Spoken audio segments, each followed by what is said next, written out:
it's your friend Rena Hedeman, and today we're continuing our conversation about a topic that's very personal, a bit uncomfortable, but also important. The changes that our vagina goes through as we age. And the often embarrassing problems that can happen, usually due to menopause.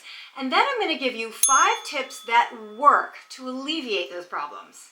So if you've ever experienced a little leakage here and there, or painful sex, or more frequent vaginal infections, or even just noticeable physical changes to your appearance, down there, trust me, you're not alone. So yeah, let's get into it. Let's talk about some of the stuff that nobody talks about. I mean, yeah, it's kind of mortifying and we'd rather pretend it's not even happening. So we don't really want to think about it, let alone talk about it. So I'm going to share what I've learned through experience and a ton of research so we can all understand exactly what's going on down there to help us all feel a little more at ease. I'm almost 60 and all I can say is I wish someone had told me about vaginal atrophy. By the way, isn't that a horrible name? Like, who wants to think of any body part as atrophying, right? Let alone that. I bet a female didn't create that name. Just saying. Actually, it's more formally known as the genitourinary syndrome of menopause. It's a very common condition that usually happens on the way to menopause or postmenopause, but not always. There are other things that can cause it too, and it can make life pretty uncomfortable and really embarrassing sometimes, especially if you haven't been warned about it and you're not prepared, like what happened to me while on vacation in Paris. I tell all about that story in part 1 right here. So if you haven't heard it yet, I'll put the link at the end of this video so you can check it out and know how to avoid the mortifying situation I found myself in. Okay, first let's talk about 2 of the obvious things you start to notice about vaginal aging, right? Gray hair and hair loss. I mean, it makes sense, but I don't know about you, but I really never thought about before. I mean, it just didn't occur to me. But just like when you discover your first gray hair on your head, like in your 30s or 40s, it comes as a big surprise when you see it, down there. And then there's hair loss. Okay, so I know going bare down there has been rather in vogue for a while. It's never been my thing. I just prefer a standard bikini wax. But once you hit menopause, let's just say you kind of start getting a Brazilian for free, even if you don't want it. I mean, I'm sort of exaggerating, but not really. But everyone's different. If you've always had a thick head of hair, vaginal hair loss might not be so noticeable on you. But if not, well, look at the bright side, no more painful waxing. Sorry if this is TMI, but hey, when you're my age, you'll be glad I warned you about this stuff. Okay, so on top of hair changes, you may have noticed a few other changes. Or if you're only in your 40s right now, or even younger, this is what you have to look forward to. Painful sex, dryness, burning when you pee, frequent and urgent trips to the bathroom, peeing a little when you laugh, sneeze, or cough, and even tearing and bleeding sometimes with intercourse. Some women find it so uncomfortable that even just sitting can be painful.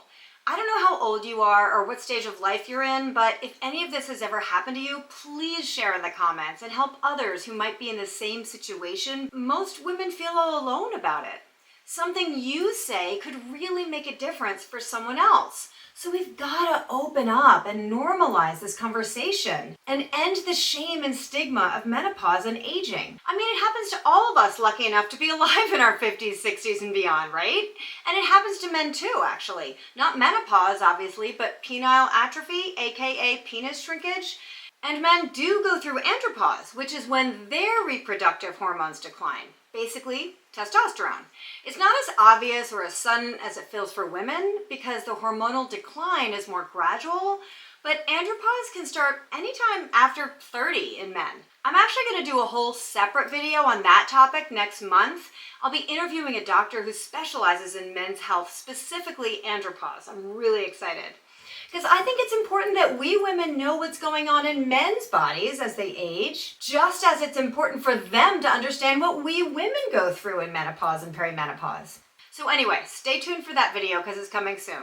Oh, and by the way, if you're new here, I'm Rena Hedeman, and this is Thrive After 45, where we have open, honest, sometimes pretty raw conversations about all kinds of things that we face at midlife and beyond, and what to do about those changes. If you haven't subscribed to this channel yet, I hope you'll click that red button and the little bell too, so you'll be notified when new videos come out. So, back to what happens to the vagina as women age. These changes down there, the vaginal pain, the hair changes, the incontinence, the painful sex, increased infections, these are all things that pretty much every female goes through to one degree or another at menopause or postmenopause. Because it's primarily all due to a lack of estrogen, as you may know. Estrogen is like the magic potion for keeping our vaginal walls healthy, plump, and comfortable. When our ovaries stop producing it, those tissues thin out. They get less blood flow and they lose their elasticity. It's not always just menopause though. Chemotherapy, radiation, smoking, diabetes, and even prolonged breastfeeding can lead to those changes. Decreased estrogen and just aging in general bring on reduced blood flow and collagen, making tissues much more fragile and thin, which usually makes everything far more uncomfortable. By the way, who knew that breastfeeding your baby for over a year could cause vaginal atrophy, right? I mean, my breastfeeding days are obviously long behind me, but still, I had no idea. Young moms deserve to know this stuff. Luckily, that discomfort usually reverses when a woman stops breastfeeding. However, we women who've hit menopause, we don't get that estrogen back, sadly. And that's why we get all those changes in the vagina, bladder, and urethra. Unless we opt for hormone therapy, specifically vaginal estrogen, which makes all the difference in the world. But we'll get to that in a minute. Now, I know talking about this can feel a bit embarrassing, but it's so important to go see your doctor if you're experiencing these symptoms. A good pelvic exam can help diagnose the issue and rule out other conditions like infections or even more serious concerns, although they're rare, like cancer.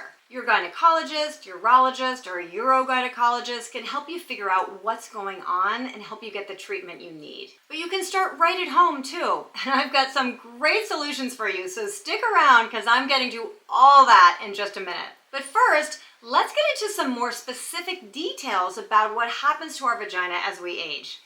This is the bio class we never had in 10th grade and what our doctors don't tell us. I'm not even sure that they had this bio class, but that's a whole nother conversation. First of all, there are tissue and elasticity changes. We hear all about maintaining collagen and elastin in our face, right? And you probably know that as we age, the collagen and elastin on our skin decreases, and that's why we get those fine lines and wrinkles and dry skin. Well, collagen and elastin fibers decrease in our skin everywhere, including our vaginal tissues. These are essential for flexibility and strength, and without enough collagen and elastin, our vaginal tissue becomes less elastic and much more prone to injury. The lining or epithelium of the vagina also thins out, making it less resilient and more fragile. Number 2, decreased blood flow. Blood flow to the vaginal area also decreases with age, which can affect tissue health and sensitivity. Less blood flow unfortunately means reduced arousal and less natural lubrication, making sexual intimacy feel drier, less comfortable, and therefore a whole lot less fun than it used to be. 3, lubrication and hydration. The glands responsible for producing vaginal lubrication don't work as well as we get older either.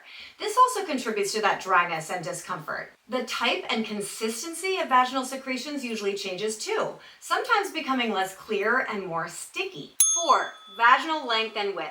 As we age, the vagina can become shorter and more narrow, a condition known as vaginal stenosis. Not all women get vaginal stenosis, but it's not uncommon either. It's usually due to the formation of fibrous tissue and is often caused by an episiotomy or other surgical procedures, radiation therapy to the pelvis, and chemotherapy. Unfortunately, this damage to the vaginal tissue can lead to even more dryness, inflammation, and decreased elasticity of the tissue. 5, loss of fatty tissue. Just as we tend to lose fat in our face as we age, we also lose it in our vagina. So basically, the fatty tissue that provides cushioning to the vaginal area diminishes over time, which can affect comfort and sensation, as you can imagine. 6, and most people don't know about this one, increased susceptibility to infections. As we get older, our immune system's ability to fend off infections weakens, making the vagina much more susceptible to bacterial infections, yeast infections, and urinary tract infections. And number 7, changes in the microbiome.